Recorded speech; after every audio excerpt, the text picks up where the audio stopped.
Hello everyone. आज मैं तराना वेदा academy से आपके लिए लेकर आई हूँ एक और अमेजिंग टॉपिक। तो ये टॉपिक क्यों इम्पोर्टेंट है ये जान लेते हैं पहले। क्योंकि इंडिया जो है वो सबसे ज्यादा पॉपुलेटेड कंट्री है, ये बात तो हम सब जानते हैं। पॉपुलेटेड सबसे ज्यादा होने के संग साथ हमारे रिसोर्सेज बहुत लिमिटेड हैं। तो जो रिसोर्स लिमिटेड होंगे, पॉपुलेशन ज्यादा होगी तो बहुत ज्यादा दिक्कतें होंगी, आपस में लड़ाई होगी। इस वजह से हमारे सोशल इश्यूज बहुत बढ़ते जा रहे हैं। तो उस समय बहुत जरूरी है कि हमें ये कॉन्ट्रासेप्टिव मेथड्स पता हो। कॉन्ट्रासेप्टिव मेथड्स पढ़ाने से पहले मैं आपको हमारी ऐप वेदा की ऐप के बारे में जरूर बता देती हूँ। हमारी वेदा की ऐप में आपको मिलेंगे स्ट्रक्चर्ड लेक्चर्स हमारे रिकॉर्डेड। ठीक है, 24/7 डाउट सॉल्विंग। आपको कोई भी डाउट है आप हमें कहीं पे भी कनेक्ट कर सकते हैं, हम विद इन आपको 24 आवर्स सारे आपके डाउट्स क्लियर कर देंगे। साथ ही हमारी यूट्यूब पे लाइव क्लासेस भी चल रही हैं। आपको हम अपनी रिपोर्ट का भी रिपोर्ट मिलती रहेंगी, जिससे आप अपनी परफॉर्मेंस एनालाइज कर सकते हैं। साथ ही आप अपने लिए खुद के लिए टेस्ट भी क्रिएट कर सकते हैं, आप अपनी रिवीजन कर सकते हैं। आपको हमारे बहुत एक्सपीरियंस टीचर्स हैं जो आपको इन चीजों पे गाइड करेंगे।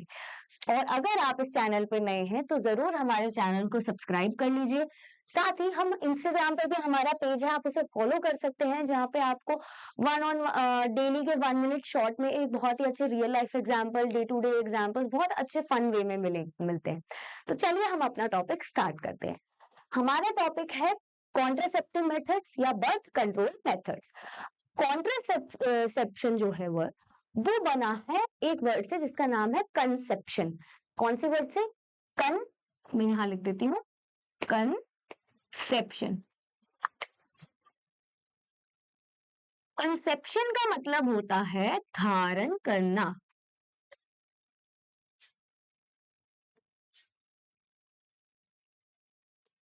ठीक है, कंसेप्शन का मतलब होता है धारण करना। इस कंटेक्स्ट में कंसेप्शन मतलब गर्भ धारण करना, कॉन्ट्रासेप्शन मतलब गर्भ धारण को कॉन्ट्राडिक्ट करना, मतलब उसे रोकना। ठीक है, तो ये हमारे जो मेथड्स है इनको इसीलिए हमने नाम दिया है कॉन्ट्रासेप्टिव मेथड, यानी कि बर्थ कंट्रोल मेथड्स।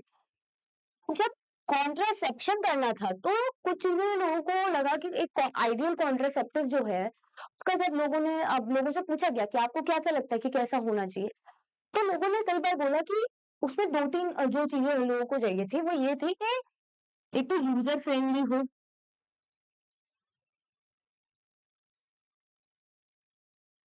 ठीक है, एक तो यूजर फ्रेंडली हो, साथ ही साथ इजीली अवेलेबल हो, अफोर्डेबल हो। ठीक है, महंगा ना हो। ठीक है, और इजीली अवेलेबल हो, महंगा ना हो, अवेलेबिलिटी और अफोर्डेबल भी हो। साथ ही सबसे इम्पोर्टेंट बात ये थी कि वो हमारे जो नॉर्मल सेक्सुअल डिजायर्स होते हैं उनको, उनके बीच में इंटरफेयर ना करे। तो जब ये लोगों ने रखी गई बात तो फिर साइंटिस्ट जो थे उन्होंने सोचा कि क्या बन सकता है, क्या ऐसे चीजों के लिए करा जा सकता है। तो दो तरीके के मेथड डेवलप हुए। ठीक है, एक हुआ टेम्परेरी मेथड और एक हुआ परमानेंट मेथड। टेम्परेरी मेथड जो होता है वो ये होता है कि वो रिवर्सिबल है। आप कुछ टाइम के लिए अपने आप को कॉन्ट्रासेप्ट कर सकते हो। आप अपनी मतलब बेबी के लिए, अगर if you are not planning for a baby, तो आप उसे कुछ टाइम के लिए रोक सकते हो। ठीक है, जैसे जो न्यूली कपल्स होते हैं या जिनके एक बेबी हो चुका होता है और दूसरे बेबी के बीच में they want to have a certain amount of gap, तो इन ऐसे लोग अक्सर कर टेम्परेरी मेथड्स यूज करते हैं। ठीक है, और जहां परमानेंट मेथड आ जाता है वो है जिनके लाइक ऑलरेडी हो गए अब 2-3 बच्चे। 2 बच्चे ही अच्छे होते हैं वैसे तो, 2 बच्चे हो गए अब और नहीं करने हैं उन्हें। ठीक है, तो अब यहाँ पे ये होता है इरिवर्सिबल। टेम्परेरी और परमानेंट में यही डिफरेंस मेन है कि ये रिवर्सिबल होता है, टेम्परेरीली होता है, ये परमानेंट होता है, इससे आप रिवर्सिबल नहीं कर सकते। ठीक है, जहां पे रिस्क कम है, क्योंकि बेसिकली सर्जरी भी इन्वॉल्व है। ठीक है, यहाँ पे सर्जरी इन्वॉल्व है ना, थोड़ा सा एक रिस्की होता है हमारे माइंड में ना कि यहाँ पे कि सर्जरी हो रही है, अरे तो रिस्क के चांसेस ज्यादा रहेंगे। ठीक है, ये वाला ज्यादा इफेक्टिव होता है क्योंकि परमानेंटली हो रहा है। तो देखो कोई, तो ये तो बहुत ही इफेक्टिव है। यहाँ पे तो बिल्कुल ही हमने शट डाउन कर दिया है सिस्टम। तो ये ज्यादा इफेक्टिव। अब जब टेम्परेरी आया तो इसमें भी कई टाइप्स निकले। हमारा पहला टाइप है नेचुरल और दूसरा टाइप है artificial.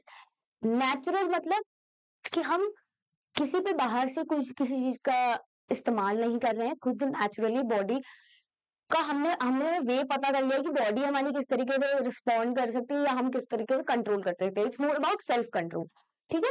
And artificial, artificial like कि हम बाहर से कुछ यूज कर रहे हैं, कुछ कोई मेडिकेशन, कोई किसी तरीके से, इसके भी टाइप है, मैं अभी आपको बताती हूँ, ठीक है। अब नेचुरल में हमारे क्या है कि नेचुरल मेथड है, कोई केमिकल्स, कोई बाहर से मेडिसिन कोई इन्वॉल्व नहीं है, तो इसके साइड इफेक्ट्स नहीं होंगे, ठीक है। अब नेचुरल है, मैंने आपको बोला ना इसमें सेल्फ कंट्रोल वाली बात है, तो इसमें चांसेस ऑफ फेलियर बहुत ज्यादा होते हैं। कई बार आप खुद पे सेल्फ कंट्रोल हम नहीं रख पाते ना। आप ये देखो, हम कई बार डाइट सोचते हैं कि अपनी डाइट फॉलो करेंगे, बट कभी आपने मीठा देख लिया तो आप कंट्रोल नहीं रख पाते ना खुद पे। तो वही वाली चीज है कि यहाँ पे हमारे चांसेस ऑफ फेलियर भी बहुत ज्यादा है। अब इसमें नेचुरल में हमारे 3 तरीके के आते हैं, पीरियोडिक एब्स्टिनेंस, कोइटस इंटरप्टस और लैक्टेशनल एमेनोरिया। अब पीरियोडिक एब्स्टिनेंस क्या होता है, हमने मेंस्ट्रुअल साइकिल पढ़ी है। मेंस्ट्रुअल साइकिल में हमारे ओव्यूलेशन का ड्यूरेशन जो होता है वो होता है 10 से लेके 7, होता है एग्जैक्टली 14 डे पर है, बट सबकी साइकिल थोड़ी डिफर कर जाती है ना। तो इसीलिए हमारे 10 से लेकर 17 को जो है इस टाइम को हम कहते हैं फर्टाइल विंडो। इसको हम कहते हैं फर्टाइल विंडो। अगर हम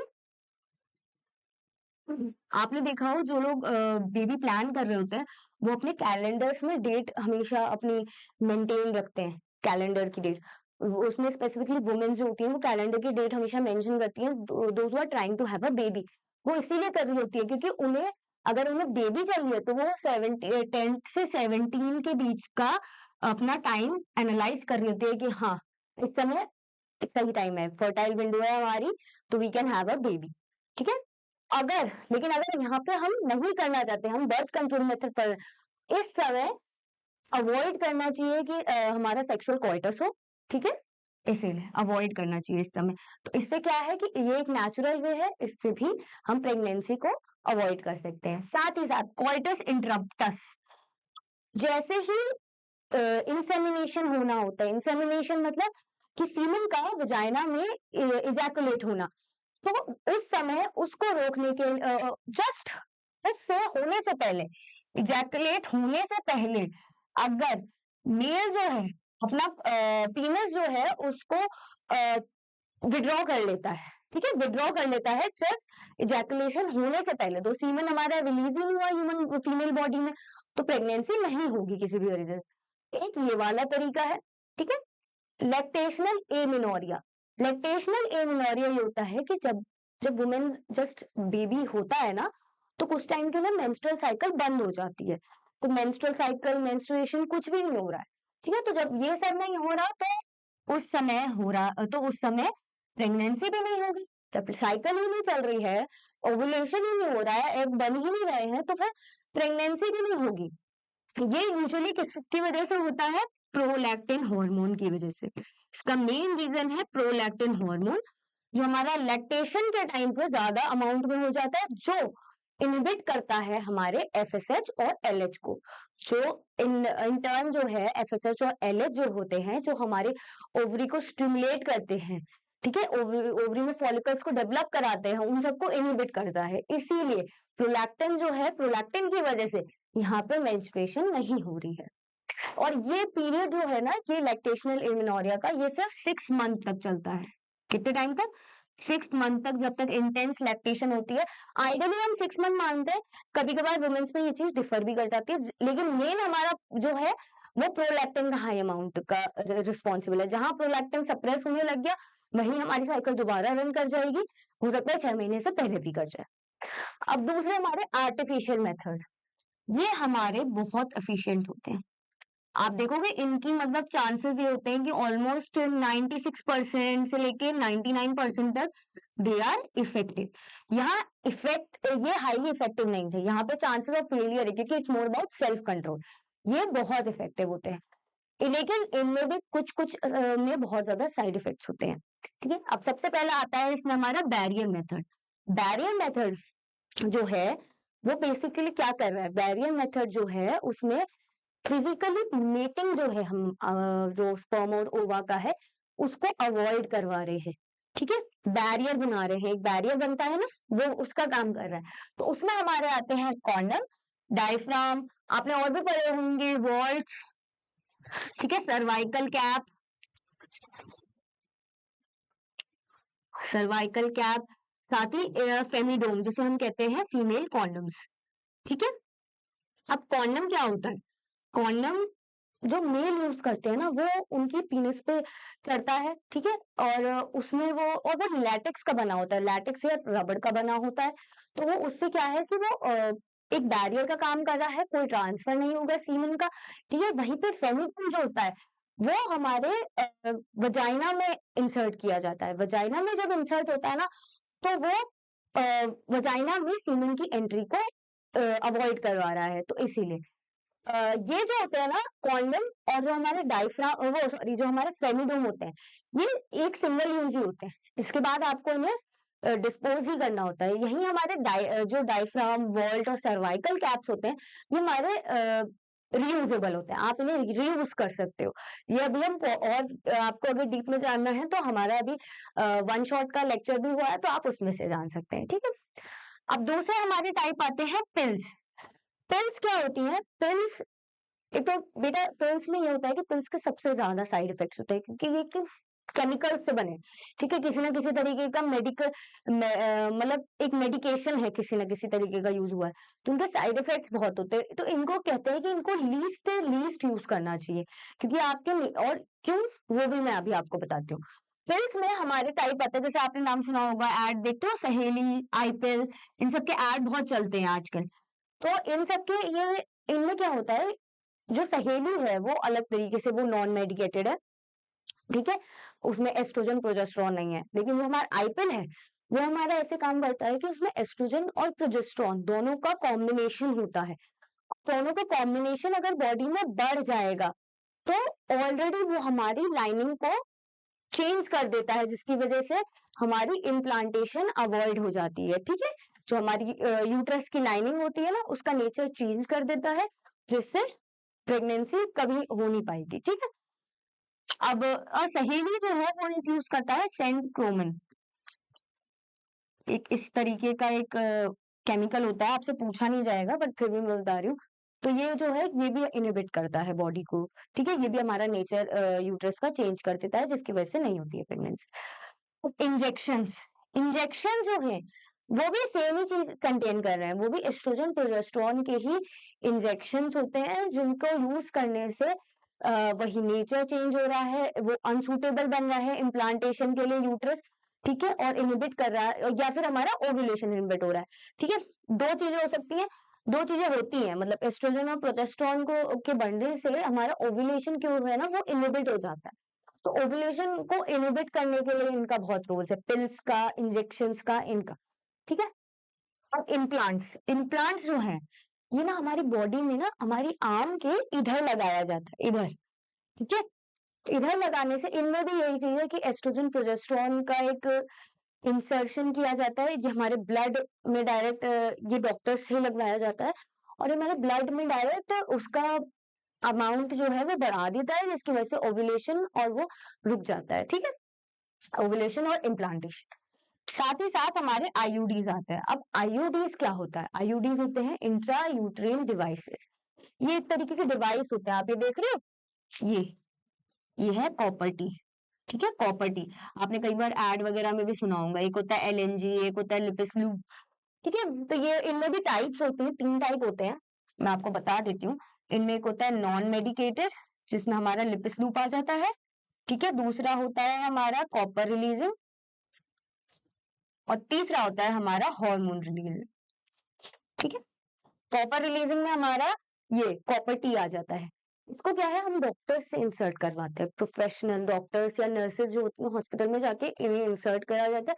जब तक हमें अवॉइड करनी है प्रेगनेंसी हम अवॉइड कर सकते हैं, ठीक है, उसके बाद इन्हें फिर से डॉक्टर्स के गाइडेंस के अंडर ही इन्हें वापस निकलवा लिया जाता है जब आप बेबी प्लान कर रहे होते हैं, ठीक है।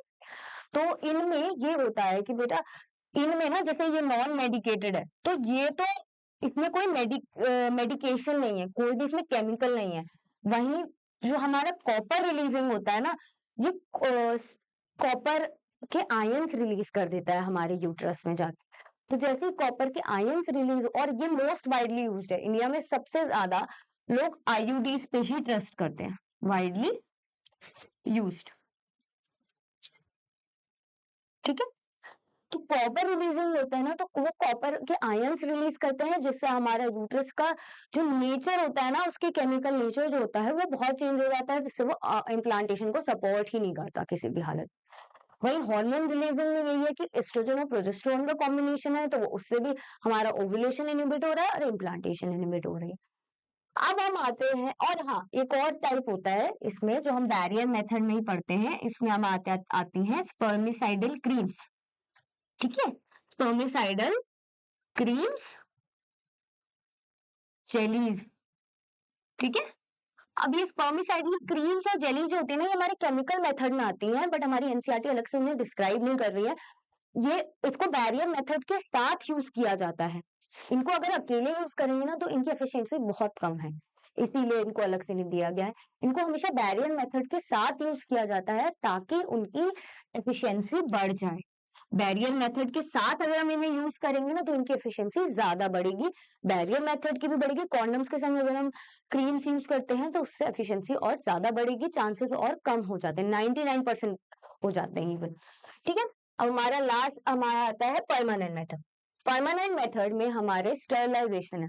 स्टरलाइज आपको पता है ना, स्टेराइल कहते हैं, जैसे लोग स्टरलाइजेशन वर्ड बना है स्टेराइल, लाइक अब कोई भी इन्फेक्ट नहीं कर सकता। इन्फेक्ट मतलब कि मतलब कोई भी तरीके का कुछ भी नहीं हो सकता, रास्ता रोक दिया गया है पूरी तरीके से। तो स्टरलाइजेशन में हमारी रिवर्सिबिलिटी तो है ही नहीं, मैंने आपको बताया था ना रिवर्सिबिलिटी नहीं।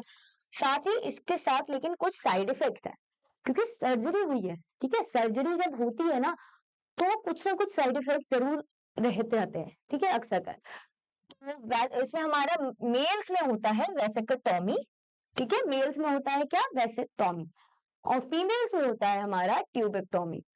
अब वेसेक्टोमी क्या है? वेसेक्टोमी होती है कि हमारा, आपने मेल रिप्रोडक्टिव ऑर्गन देखा होगा, उसमें होता है एक स्ट्रक्चर वास्ट डिफरेंस। ठीक है, जो यहाँ से एपिडिडाइमिस से हमारे सीमेन को कलेक्ट करके स्टोर, जहाँ टेम्परेली स्टोर होता है, यहाँ से कलेक्ट करके हमारे कहाँ यूरेथ्रा तक ले जाता है ना, यहाँ से जाता है ना, आपने ह्यूमन रिप्रोडक्शन में पढ़ा होगा, यहाँ से यहाँ तक लेकर आता है। ठीक है, तो अब यहाँ पे अगर हमने ब्लॉक कर दिया, ये वास्ट डिफरेंस को हमने ब्लॉक कर दिया या सर्जिकली टाइट कर दिया, दोनों तरीके से कर सकते हैं हम, ब्लॉक भी कर सकते हैं और सर्जिकली टाइट भी कर सकते हैं। ठीक है, तो यहाँ पे हमारा अब सीमन यहीं का यही रह जाएगा, कहीं जाएगा नहीं। ऐसा नहीं है बनना बंद हो जाएगा, बन रहा है, लेकिन यहीं पे ब्लॉक हो गया है, तो अब इससे आगे जाएगा नहीं, तो वो किसी भी तरीके से कंसेप्शन करवा ही नहीं पाएगा। वहीं हमारे फीमेल में जो फेलोपियन ट्यूब होता है, ठीक है, ट्यूबेक्टोमी है तो ट्यूब बनेगी, वेसेक्टोमी है तो वास्ट डिफरेंस बनेगा। तो ट्यूबेक्टोमी में हमारी फेलोपियन ट्यूब जो है उसको कट या टाइट कर देते हैं। तो अब जो हमारा फर्टिलाइजेशन होता है, आपने पढ़ा होगा कि यहाँ से यहाँ फेलोपियन ट्यूब में होता है एम्पुला स्टमिक जंक्शन पे, तो अब यहाँ से इसे बांध ही दिया यहाँ से, तो अब ना स्पर्म आएगा, ना फ्यूज करेगा, ना फर्टिलाइजेशन होगी, ना प्रेगनेंसी होगी। ठीक है, तो यहाँ से यहाँ पे ये अवॉइड हो जाएगी प्रेगनेंसी। ठीक है, यहाँ पे अवॉइड हो जाएगी। आई होप आपको ये सारा क्लियरली समझ आया हो। छोटा सा टॉपिक है, कोई बहुत ज्यादा कॉम्प्लिकेटेड नहीं है। अगर आपको कोई और टॉपिक भी एक फ्लो चार्ट में समझना हो, तो प्लीज मुझे कमेंट में बताइएगा। आपको ये फ्लो चार्ट की पीडीएफ भी चाहिए हो, तो आप मुझे प्लीज कमेंट में लिख दीजिएगा, या हमारे टेलीग्राम चैनल को ज्वाइन कर लीजिएगा, उसमें आपको मिल जाएगी। आप इस चैप्टर के लिए अपने लिए वो फ्लो चार्ट जो है उसे जरूर रिवाइज कर लीजिएगा, जो मैंने अभी पीछे भेजा है, और चाहे तो इस पोर्शन के नोट्स भी बना लीजिएगा पूरे चैप्टर के साथ। और आपको डिटेल में जानना है ये चैप्टर, तो हमारा इन शॉर्ट वन शॉट का चैप्टर जरूर देख लीजिएगा। Thank you.